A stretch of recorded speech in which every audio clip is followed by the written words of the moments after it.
Every year for 45 years James and Lucille had gone to the state fair. Every year James told Lucille he wanted to go on the helicopter flight. "It's only $50, he would say. Every year Lucille would say, $50 is $50, and that was the end of the discussion. Trip to the state fair James asked to go on the helicopter flight, and Lucille told him that $50 was still $50. The helicopter pilot heard their conversation and felt a bit sorry for James. He approached them and told them that he would give them both a ride for free if either one said a word for the whole flight. If either one said a single word, he would charge them $50. James and Lucille agree. The pilot takes off and climbs as fast as he can and immediately goes into a dive. But he doesn't hear a word from the couple. He flies in circles, climbs and dives, zigs, zags, and everything in between. The couple never say a word. Finally, he lands the helicopter. Over the head, he says, "I'm really impressed. I did everything I could to get a reaction from you too."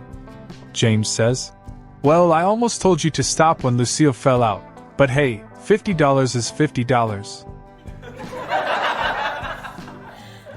A sign on a restaurant window says, "If you order it and we don't have it, you instantly win $1 million.